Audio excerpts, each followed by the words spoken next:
Good morning, afternoon, everyone. Kaito here, and welcome back to part 2 of Why I Love Arifureta from Commonplace to World's Strongest.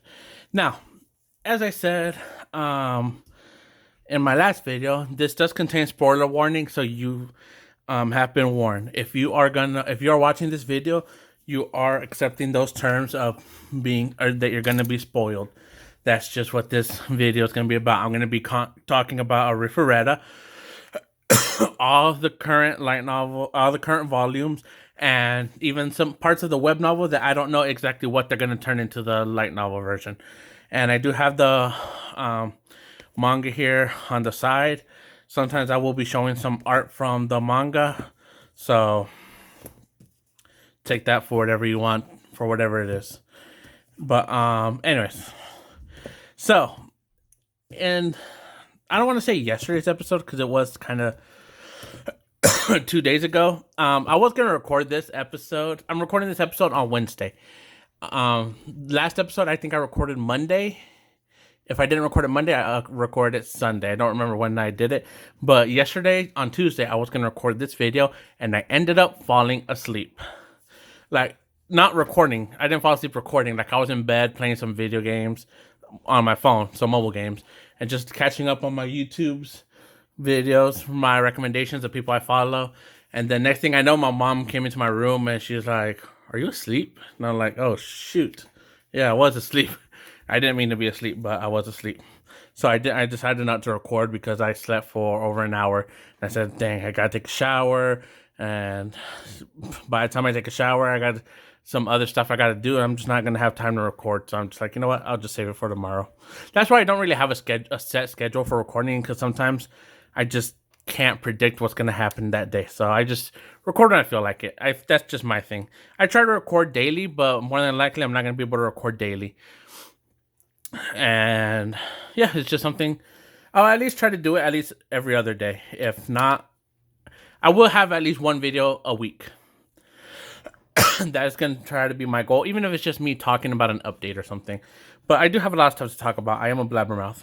But anyways, okay, so before this video becomes a part 3, in part 1, I was mostly talking about Arifureta, why I like it, you know, some stuff I liked about it, comparing it to other harem shows or anime or light novels, whatever you want to say, source material, to Sword Art Online and Infinite Stratos, I think it's Stratos.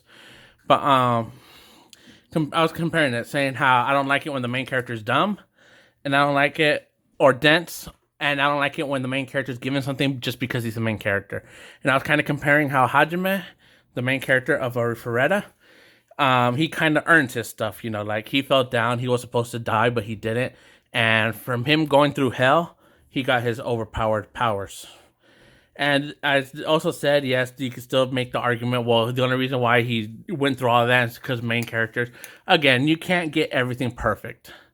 But at least Hajime went through something to get, you know, where he's at.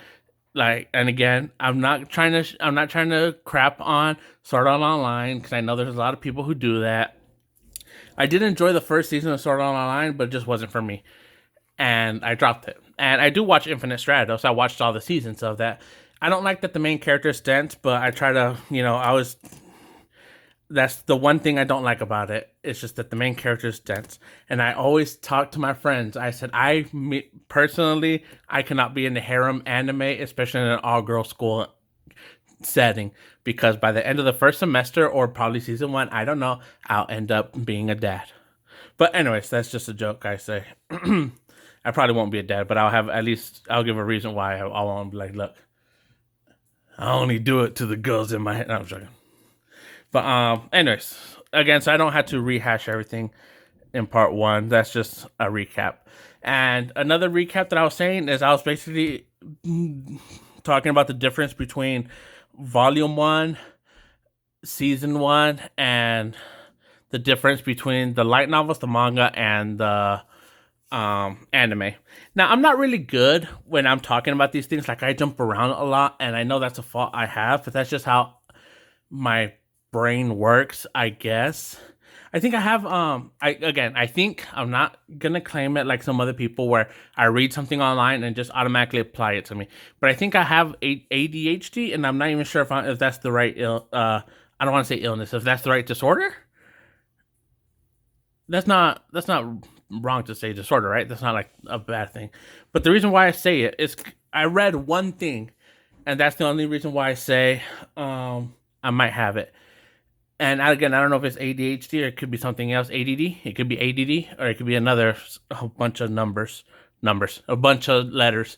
But one things I read, it said that you read faster than what you could actually talk. So like when I'm reading, I could read. I don't want to say I could read fast, but I can't read out loud, because when I'm reading out loud and I'm looking at it, my brain goes faster than what I could talk, and I'll sometimes fumble over my words, which actually does happen live, even now. Even if I'm not reading something, like my brain processes what I'm gonna say. Like if I'm reading a book, and then I'll start fumbling because my brain is in a different spot than my mouth has been to. And another thing is sometimes I'll combine words. Like let's say there's a word, I could choose one or two words. Like I could choose like the common word, or I could choose like a more fancier word. And sometimes my brain will combine the two as well. And I can't give you a good example right off the top of my head, but so that's just, I just want to get that out of the way too. That I'm sorry I jump around everywhere, and I'm doing that now. So, but I just, whatever. Okay, so moving on from the light novels, I mostly talked about another recap on Volume 1. Hajime fell down. Hajime and his classroom was summoned to another world. Hajime fell down because someone tried to kill him. He met Yue, and they formed a harem. And at the end of Volume 1, they did end up having Seg. And I'll show one illustration. Again, illustration goes to Takoyaki. And I'm going to make sure I got his name right in a minute. Takoyaki. Illustration, Takoyaki. And I'll give this cute one of Yue. Okay, so by the end of light novel 1, they have Segs. And it was Yue's first time. It was both of their first times. Okay, so now let's move on to light novel 2. Again, this is a short summary. And spoilers, I already said it. If you're here and you're going to complain about spoilers, well, you shouldn't have skipped through the video. Okay, so in this one, like the anime, you meet... Why am I not remembering her name right? Shia. Is Shia. I'm sure it's Shia. And I'm just going to... Yes, okay, it is Shia. Oh, can't see that. Oh, I wonder if there's a little bit of pink. No, there isn't. I can't show that because it's a bath scene. Okay, so some stuff that the anime cut, and I think the manga also cut part of it. I want to see, and I think it's probably going to be manga number 4. I want to see if they included it or if they excluded it. Okay, so I don't know. Well, I'll talk about Shia. Okay, so Shia is a bunny girl, and her tribe is weak. They're peace loving. I'll show something about the bunny tribe also, but they're a bunch of peace loving bamboos morons. They're funny. Shia and her party are comic relief, and like just some funny stuff, a little bit of dark humor right there. Hajime shocking her. But so her and her tribe are weak, and Hajime like threatens them to take them through the labyrinth, and they're reluctant at first. You know, they're kind of scared of Hajime, but they're also happy that he saved them. So they take him. He saves them from all this other stuff. He kills people for them, as you can see right here. I'll kind of cover some. He blows that guy's head off. Real gruesome. I can't recommend the manga enough. But and again, I am skipping a lot of details because I'm not doing a play-by-play. But you know, so they are in the labyrinth. They're not in the labyrinth. They're basically going to be taken to the labyrinth, but they got to wait some days. I think it's not 7 or 9 days. They got to wait for the fog to clear up. So Hajime uses that time to train them, and he basically puts them through military boot camp. And I am skipping a good part where that the bunny men, I forget what they're called, rabbit men, like what their actual race is called. They've been not executed. What was that? Exiled. They were exiled because of Shia, because she has monster like abilities, she has mana, I believe it was said. But there's a funny scene in the manga where you kind of saw it in the anime, where after Hajime's boot camp training, you know how they were like all strong, rugged. Like here's them cowering because they have a knife. They're holding a knife. Like they're talking about how scary sharp it is, and here they're crying because Hajime killed a beaver or whatever it is. You know, saying how it's cruel. Please, or stuff like that. There's a part where they're screaming like little girls, and Hajime's like, "What? Did someone get injured?" Like, "Oh no, I'm fine. There's just a trail of bugs here. If I saw them a second later, I would have stepped on them." And Hajime just like starts shooting them with rubber bullets. He shoots them with rubber bullets and just starts yelling at them. And he starts cussing at them too. Like he goes full on drill sergeant. Then I'll read this from the manga. I'm not going to show it because I'm not going to show the whole thing. Because again, I encourage you to buy the manga. And for the manga art, Roga. I don't know if guy or girl. That's their pen name, I'm guessing. Capital R-O, capital G-A. O and A are lowercase, but Roga. Alright. So Hajime just shot the Shia's dad with the rubber bullet. And he says, "Oh, I get it now. This is my fault for misjudging you people. I can't believe I was naive. Listen up. From now on, every single one of you is nothing but a worthless pile of eat." And I say eat as a censor. I don't say beep, I say eat. I basically don't say the B. I just say the EEP. Just try and give a damn about even a single bug. I goddamn dare you. I will kill you, and I'll kill you all. I'll kill all of you maggots.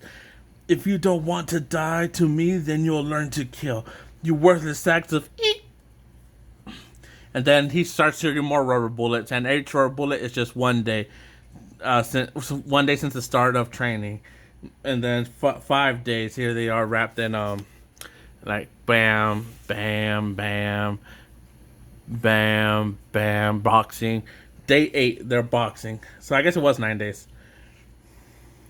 And then this is the end result. And I'm just going to show I'm trying to show just the last one. Here, I hit the goose stick with my arm. But they're right there, licking the knife, and they're just like now hardcore killers.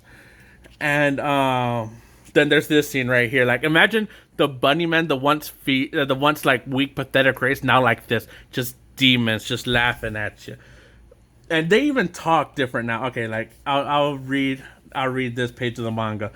Long story. Okay.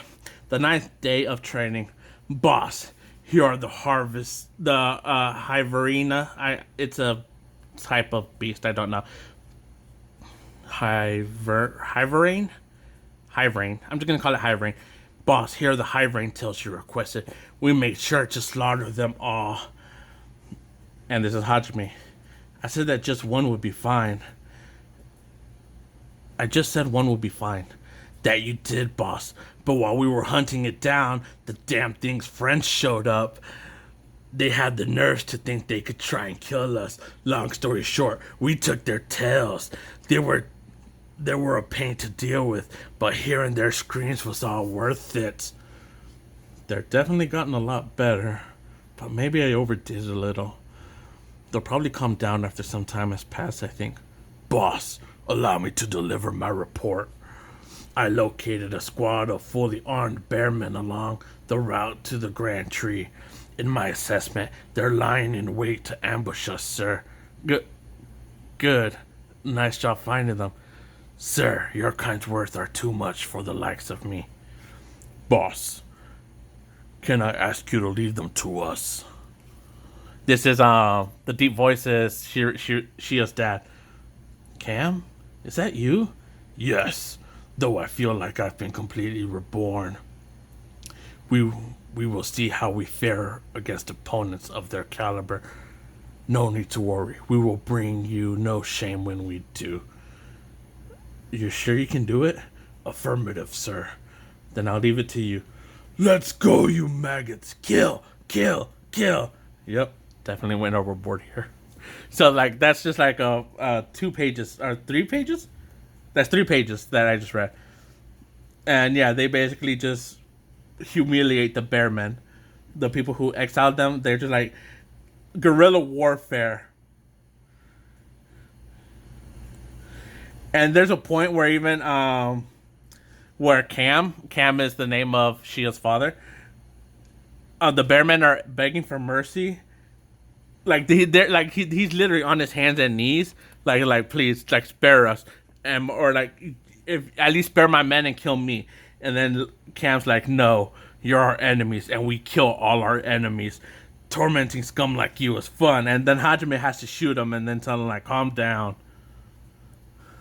But yeah, so it's really funny. So they really left out that scene in the anime, and in the light novel, it's freaking hilarious. They don't have this in the manga either, but in the light novel, there is a kid rabbit man about 10 years old. And Hajime, I don't think you ever get a confirm of his age, but he's like 10 years old, and he's a freaking sniper. He has a crossbow, and his eyesight is 20 out of, you know, when they, you know, like his eye, it's 20/20 perfect vision, right? He has 40/20 vision. Like, he's that accurate, and he's basically the sniper, and he talks like a soldier too. So it's funny because he's like a kid soldier, like on top of a tree, like bam, and then like start talking a whole bunch of smack and he's 10, 11 or so years old, and Hajime's just like, what the heck did I do? But it's just funny. Like Arifureta is a dark fantasy, but it has its funny moments, and that's one of them. That the manga and the anime left out is that kid, and I thought he was hilarious. But in the anime, but it explains that Shia has body strengthening magic, so that's why she has a mallet. But going to another thing that they left out, which I was ashamed of, that I think they left it out in the manga. I can't remember because it's been a long time since I actually read through the manga. But I'm skimming through it. But it's a funny character, and I want to say his name is Jezebel. Yes, I'm gonna say that right. It was not a mis talk. His name is Jezebel. I'm not saying that's his actual name. I'm saying I think that was his name. And that should just give you enough of what happened. And yes, there's the kiss with Shia right there. That actually happened too. And yes, they're talking about how Shia wants Hajime to take her V. Oh, and then there's also this guild girl. Not like Goblin Slayer's guild girl. It's this older woman. And she's like one of the top ranking in the guild. She's not a guild. She like works at an inn, but she used to be like a high class adventurer that a lot of the guild people like respect her. But she looks like old, and she looks like, you know, your typical grandma, right? But you then learn that she used to be beautiful when she was younger, and again respected. But let's see here. They excluded in the anime. It's here in the manga. They excluded the part of a slave trader asking Hajime how much is he willing to sell Shia for. And let me close my door because my mom's doing some cleaning.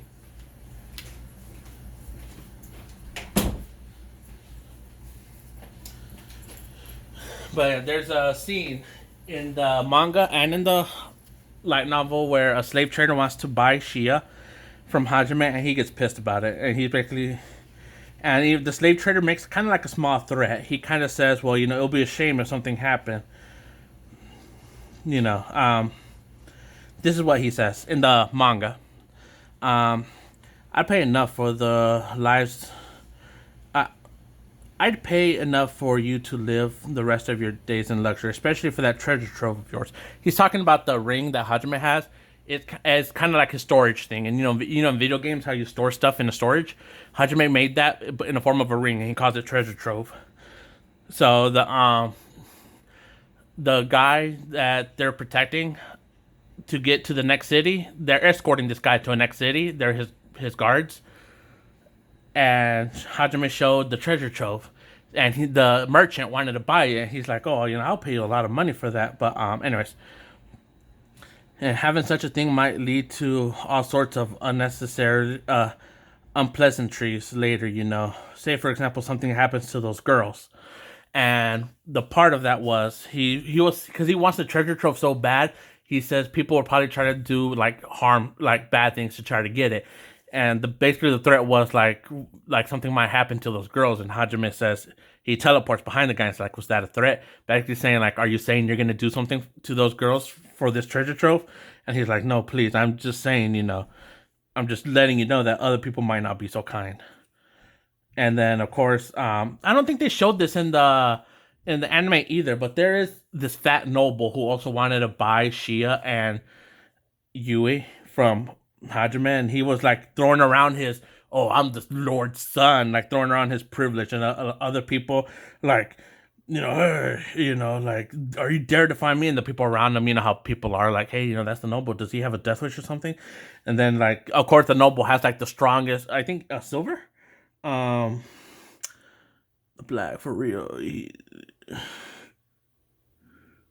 Okay, so he's black ranked. I forgot how the ranking system works in Arifureta, but black is apparently the third highest rank. So the noble guy got a black adventurer. Not his skin color, his rank is black. Because I think it's black, maybe silver, and then gold. But yeah. So then Hajime, Shia and Yue talk to Hajime saying they want to beat the guy with the black adventurer, right? That sounds so wrong saying like that. The black ranked adventurer, they say they'll take him on. And both of them pretty much just like manhandle him. Well, it's mostly Shia that does it with her giant hammer. She sends him, pretty much breaks his spirit, I guess you could say. And Shia kind of finished him off by using magic. And Hajime, let's see. He scares the noble enough to wet himself. I think it kind of looks like he wet himself in the manga, but I'm not sure. I don't remember this part in the light novel. But he did kick the noble in the face, and that's when the guild guy came. And the guild guy actually looks way different in the manga than he did in the anime. This is how he looks in the manga. The guild leader, I think that's what you call them. But anyways, let's see. Skip. I want to see if they have the guy in here. They might not, because it just skipped to the guy. It skipped not to the guy. Skip to the teacher. Okay, then there's Tio, and I'll get to Tio in a different video. But let's see here. Finding the monsters, and there's probably gonna be a part 3. Sad. Okay, let's see, 7.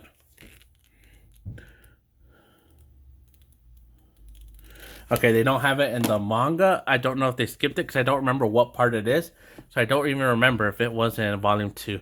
But there is this muscly guy in women's clothing, and they're from Hunter x Hunter. What's that one girl? I forget her name, but she could turn like manly buff. But it's not that situation. It's not a girl that could turn manly. It's a guy manly, like super buff, super ripped, and in a pink dress and with pigtails. And he's like that. That character trope appears in a lot of animes. I'm gonna say he because I think he wants to be characterized as a she in the light novel too. So Hajime is kind of like man girl. I think that's what he calls her, man girl. Because I don't think he knows like what to do with it. But they end up becoming best friends. He runs, she runs, he, she, it. I don't know, because I don't want to sound like disrespectful, right? But I'm gonna call her Jezebel because I honestly forgot her name, and I feel Jezebel is like a staple to that character trope. But Jezebel runs a clothing store. And that's where Hajime, Shia, and Yue like go shop for clothes, and they make friends, right? Like Shia respects Jezebel, not Shia. Yue respects Jezebel. Shia does too, but I think she is more of afraid of Jezebel, and Hajime is also afraid of Jezebel, but he does respect Jezebel, and it's a reoccurring character because Jezebel is a gold ranked adventurer, of course, a character trope, and Jezebel also has a friend who runs the shop with them. That's how I can say it. So it's two manly people in women's clothing, and they always talk about how cute Hajime is and all this other stuff, and it's really funny. Whenever I hate that I forgot their name, but it's been a long time since I've read any of like 5 and under. It's been a long time. Really funny, really funny. I liked it. It's just that interaction with them, and it's like always a friendly banter. They're strong, and then Hajime is just like he tries not to mess with them. He's like scared to mess with them. All right, so that was volume 2. I'm gonna try at least finish volume 3, and I'll try to go faster. Volume 3, Tio makes her appearance, but not just Tio. Oh, and I forgot to show off an art from here. I'll just pick one at random. I think this is when they fight the Black Ranked Adventure. Again, credit to Takeaki. So in volume number 3, Tio makes her appearance. This is Tia. She is a dragon man tribe. She's part of the dragon man tribe. I think that's how you pronounce it. And but not just her. Sensei, Akai, yeah. Aiko, is it Aiko? Aiko Sensei. It won't show. Damn. And I'm pretty sure I could read it just from this chick, the sensei. She makes her appearance, and so does some of Hajime's class. And there's one character who I forgot her name, but she also makes an appearance, and she is an important character in a way. She's like a side main character. Here's the art for Tio. Again, credit to Takeaki. But so what happens in volume 3 is Hajime goes to a town, and he goes to get this food that they serve in Japan, that they grow. They have like the right ingredients for this place. So Hajime goes and he meets his teacher there, who is on a mission. I forgot what she was doing. I think she was just doing her godly abilities of harvesting and stuff like that. Is it agriculture? I don't know. But so Aiko Sensei has a posse of her students with her, and like for bodyguards and some of the knights too. And that's where they meet Hajime, is at the restaurant, and she tries to confirm if it is Hajime, but Hajime doesn't want nothing to do with her, and he says no, it's not me. And then but eventually he tells the truth. Yeah, it's me. And then like she starts asking, well, what happened? He's just like, nothing happened. I just made it out. Okay. Like, he doesn't want to tell her nothing that happened. It's kind of like with Zoro and that One Piece episode when he took that all of Luffy's pain and Thriller bark, and Sanji comes and is like, Zoro, what happened? And he's like, nothing at all. Basically, that's the same thing that Hajime does, except not as cool. But so Sensei, Hajime ends up telling her, hey, it was one of your students that tried to kill me. And then he tells him, hey, the gods in this world are crazy. It basically tells him the truth about the world and not to believe the church. And also before he leaves, Sensei tells him, what was her name? And I can't believe I'm forgetting their names when I'm recording. Like, I know their names, I just can't remember it. Kaori, there we go, Kaori. Sensei tells him Kaori never gave up hope. She still believes he's stuck down there. And he says, next time you see her, tell her I'm alright, and thank you. Stuff like that. Just like saying, thank you for at least believing in me, right? So then he leaves, and he tells Sensei that, hey, I'm here looking for Will. When I find him, I'm gone. So, next morning, Sensei's right there. She's like, we're all gonna go, and we're gonna follow you even if you leave us. So that's when Hajime's like, all right, he gives in again, like the anime. They go, they find Will. He's like, we've been attacked by a monster dragon-like thing. Tio comes, basically the same way happens in the anime, except more detailed. They're fighting Tio, and then he says, well, there's a story in my world where the there's no armor in the ass, and then he shoves the rod in her ass, and that's when she is broken out of the mind control, like and that's when he reverts. Basically, everything plays out like in the anime. She reverts. She got she found her new kink. She didn't have that kink until Hajime shoved that rod in her butt. And he drags her back, and they fight the hordes of monsters with the Gatling gun, Tio, Yue, a whole bunch of other stuff happened. They find the student that controlled all the monsters to attack them. He says he was working with the demons, and he's ordered to kill Sensei. Sensei gets stabbed. Hajime kisses her to give her the potion. And Hajime ends up killing the student, even though Sensei was protesting about it. And something that they left out in the anime that I felt was kind of important, and I wish they did include, was Hajime was real intent on letting Sensei know it was Hajime that killed his student, that her student. Hajime was like, "Yes, Sensei, I killed your student. I did it." And it's kind of confusing in the anime. Like, "Oh yeah, you killed him." But the reason it's explained in volume 3 is explained by a conversation between, I think, Oshia and Yue, basically saying, Sensei is the type of person where she would put the fault of her student's death on her if she was left alone thinking about it. Like, oh, the reason why he died is because he had that thing to my neck, and then the demon did this, and it was all her fault, and she'll put the blame on her. So Hajime, what he did was he was trying to manipulate, and I'm using the word manipulate in air quotes, and I gotta get rid of this glove because it's ripped. Oh no, my skin's exposed. My skin color's exposed. But anyways, and Hajime was real intent in telling her, no, I'm the one that did it, because he wanted to protect Sensei from that mindset that it was my fault that he died. No, he didn't die because you, Sensei. He died because of me. In a way, kind of saving her, like mentally wise. And they left that part out in the anime, and I think they brushed over it in the manga, I believe. I just skimmed it, so I can't confirm or deny it. But it was really good, like touching part in the light novel, where it's like, oh, like Hajime does care. The reason why I say touching is because it shows that Hajime is not 100% evil. Like, he will take the blame for himself if it will protect the innocence of his sensei, which he wants to do. So he did that for his sensei without telling them. And again, it's a conversation between Shia and Yue, if memory serves. I haven't read these in a while. I think last year or maybe 2 years ago it was when I read it.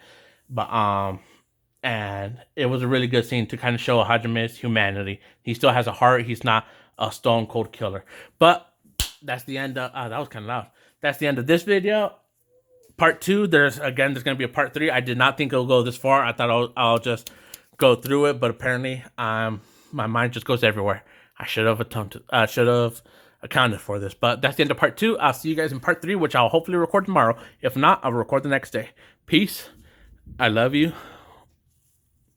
All the different forms of hearts. And bye.